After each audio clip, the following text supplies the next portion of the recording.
Olá, queridos, tudo bem com vocês? Meu nome é Cláudia Souza, sejam bem-vindos ao meu canal Amor é a Palavra. E nessa noite agora eu vou dar continuidade à segunda parte de Daniel, onde que eu vou falar para vocês a respeito do ministério apocalíptico, né? Apocalíptico que ele teve, das visões, das simbologias.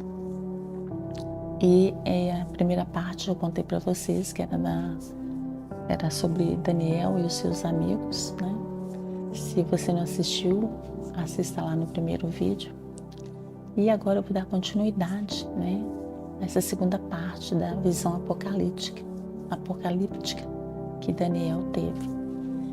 Então, o que acontece nessa segunda parte? O rei Nabucodonosor, ele teve então um outro sonho. A gente já está falando já no terceiro reinado já de Nabucodonosor. Ele teve outro sonho e novamente ele manda chamar Daniel para uma nova interpretação. Só que dessa vez o rei sonhou com uma grande árvore, com aparência magnífica, mas logo depois ela foi cortada. E essa visão que ele teve é apenas do tronco. E Daniel revelou para ele que a árvore era uma representação dele mesmo, do rei, e que ela seria cortada, e que ele seria cortado e reduzido, e que viveria como os animais selvagens, e que este permaneceria assim até que ele reconhecesse que não há outro Deus maior que o nosso Deus.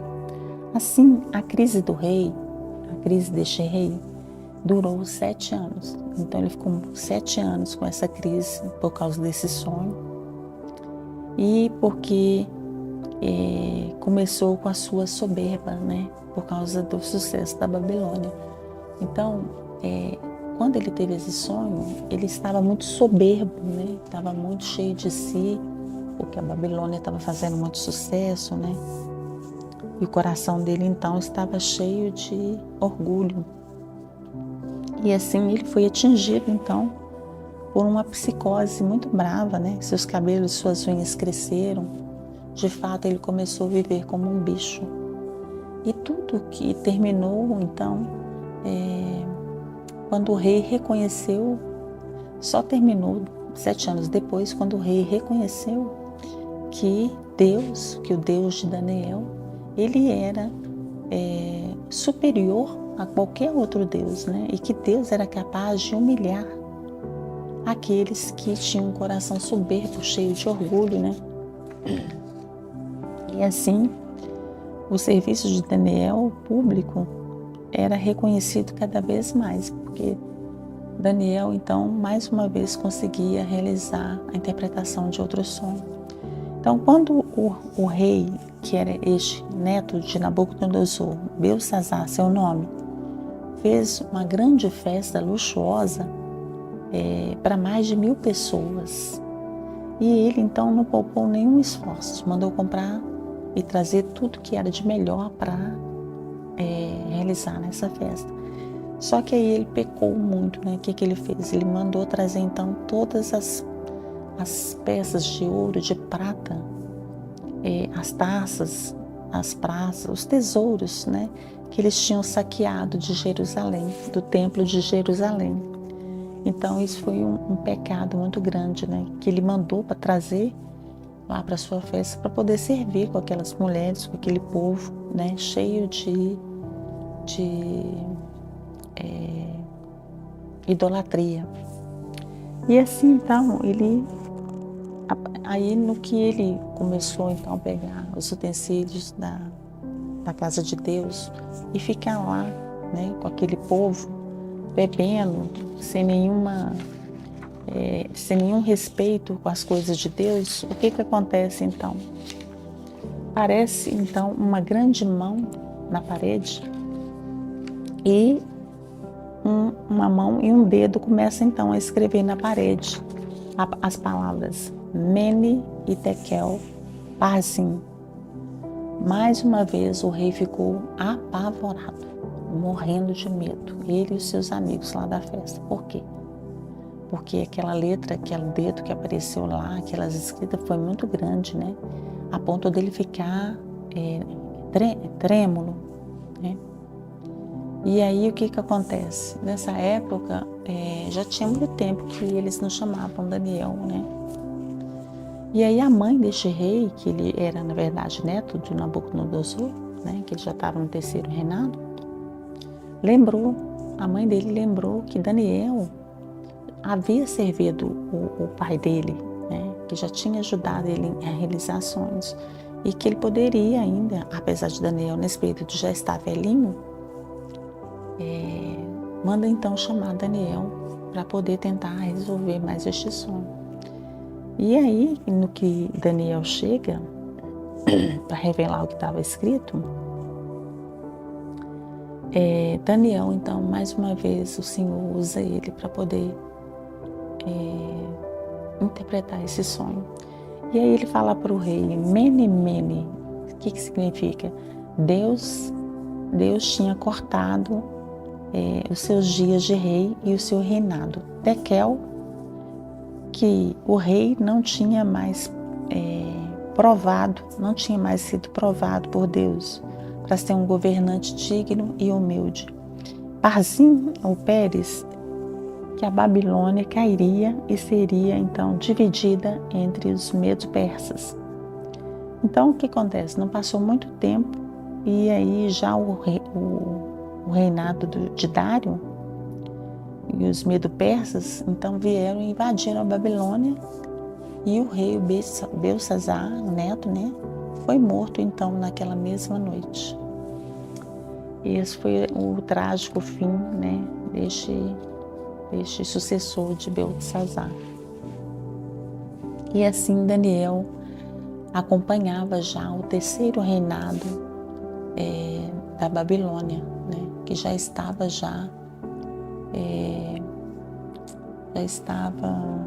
representando já a província, dentre os oficiais e várias pessoas da nobreza, né? Então Daniel foi fortalecendo cada vez mais no reino. Ele passou por 3 reinos na Babilônia, ele já estava no terceiro e cada vez mais ele melhorava, né, como mordomo no palácio. E assim foi levantando muita inveja naquele palácio, né? Aqueles homens que ajudavam a reinar, cada vez mais foram se tornando, vendo Daniel crescer, a inveja foi crescendo, né? Como até os dias de hoje, né? Todas as vezes que uma pessoa começa a se destacar, todas as vezes que uma pessoa começa a melhorar em algum lugar, sempre há inveja, né? Sempre tem. E não foi diferente com Daniel. Aí o que acontece? Então eles elaboraram então um plano perverso para poder acabar com a vida de Daniel, né? Então eles convenceram aquele rei, o rei Dário, que ele era o terceiro rei, para promulgar então uma lei onde que ninguém pudesse orar a outros deuses, a nenhum deus que não fosse somente orar pelo rei. E assim, quem não obedecesse, que fosse jogado na casa dos leões, né? Na cova dos leões e se devorado por eles. Mas aí o rei caiu naquela armação. Então ele lançou um decreto, né, em que todas as pessoas então que orassem para outros deuses seriam então lançados na cova dos leões. Só que Daniel, ele, como eu falei, ele era uma pessoa de muita fé e ele orava 3 vezes ao dia, né? E aquele povo invejoso que estava querendo acabar com ele sabia disso, por isso foi feito esse decreto. E aí o rei caiu naquela artimanha daqueles homens maldosos e eles vieram então, como quando o rei faz uma lei e ele decreta, ele não pode voltar a palavra atrás.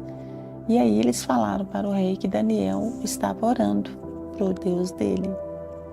Mas este rei, o rei Dário, ele gostava muito de Daniel, ele ficou muito entristecido ao saber que ele teria que tomar a providência de lançar Daniel na cova dos leões, né?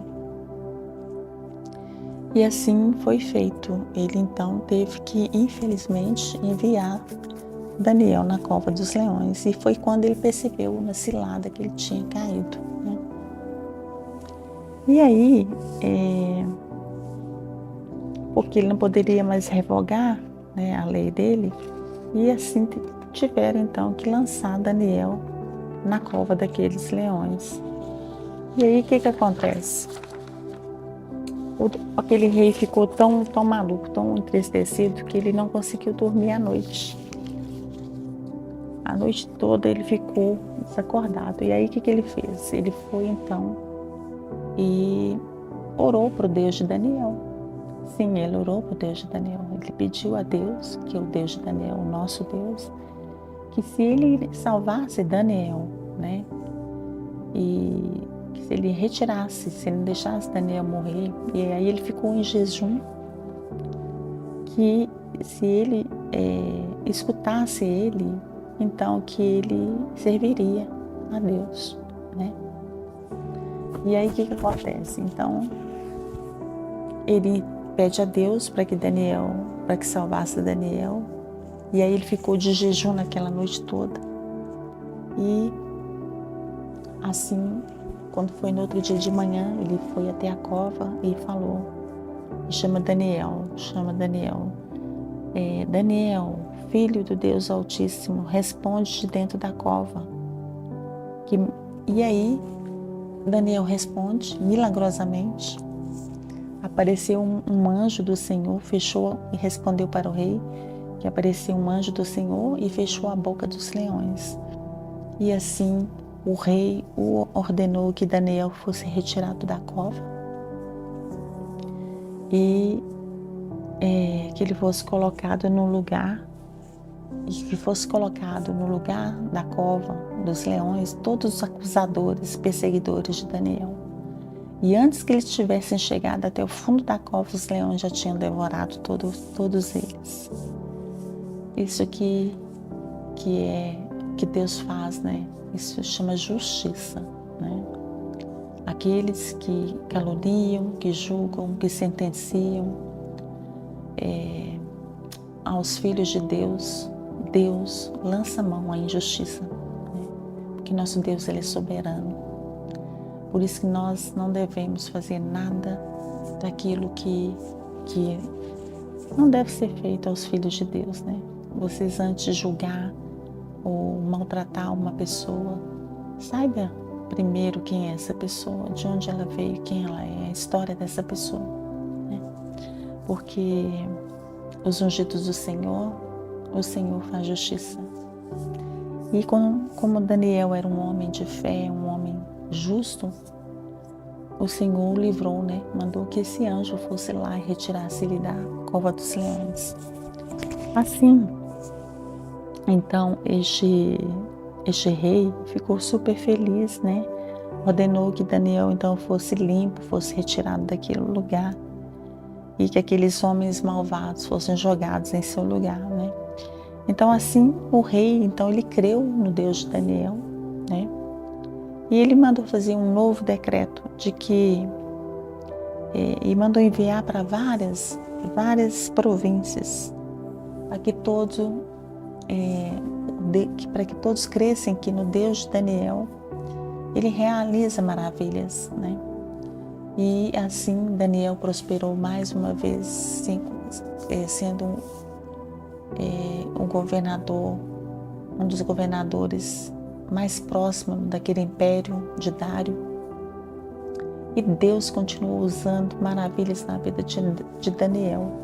E agora com sinais e prodígios, né? Com profecias e a cumprir com revelações através de sonhos e visões. Então Daniel começou a ter sonhos, visões, começou a prosperar. E assim a invasão de Daniel a missão de Daniel foi cumprida. Bonita a história de Daniel, né? Essa é mais essa história de Daniel. E que bênção, que tantas coisas maravilhosas que houve na vida de Daniel, né? E agora eu vou falar para vocês, para relembrar as missões de Daniel. Quais foram as missões de Daniel? Trabalho e obras na Babilônia, exílio na juventude promissora, na interpretação de sonho aos reis, a preservação antiga de Daniel na fornalha ardente, Deus livrou, a interpretação das escritas na parede. Daniel sobreviveu às traições do reino, na conspiração contra a sua vida na cova dos leões. E a província de Daniel para os fins dos dias. Então, o que Daniel nos ensina? Com tudo isso, nos ensina nós cristãos, com todos os feitos que houve sobre a vida dele, né? Ele ensina que nós cristãos devemos ser fiéis onde nós somos plantados. Ele ensina que a idolatria, ela deve ser exposta, né? É uma loucura. Ele expõe a loucura da idolatria, né? Ele defende o nosso Deus soberano, que reina sobre todas as coisas e todos e sobre todos. Ou seja, Daniel sempre demonstrou sua fé, ele nunca omitiu sua fé, né?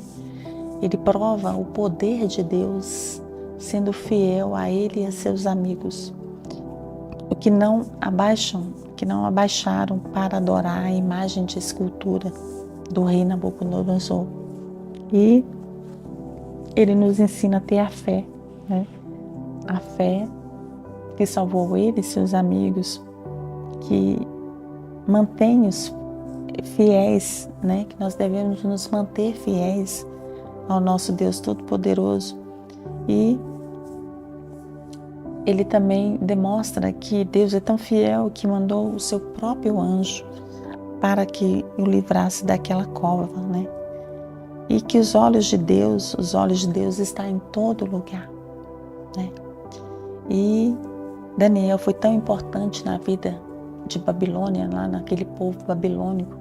Ele foi tão importante porque através da vida dele, aquele povo pôde perceber que só existe um Deus eterno, um Deus soberano, um Deus que pode todas as coisas, um Deus que ele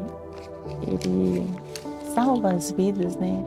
Um Deus que não deixa o seu povo perecer, um Deus que é soberano, um Deus que nós devemos confiar, que nós devemos exaltar e adorá-lo, somente Ele, né?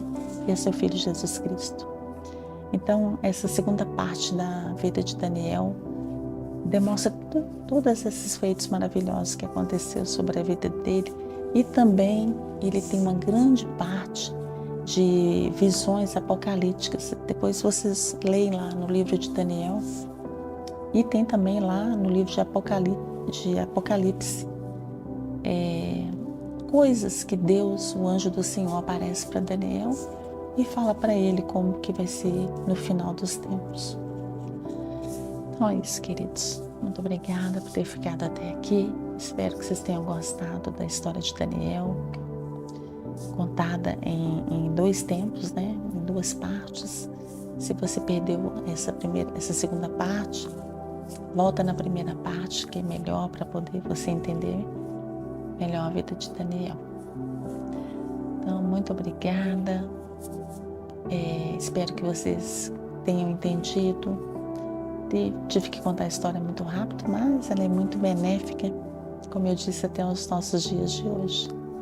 Então, espero que você dê o seu like, curta e espere até a próxima, se Deus quiser, a próxima história. Um grande beijo, fica com Deus.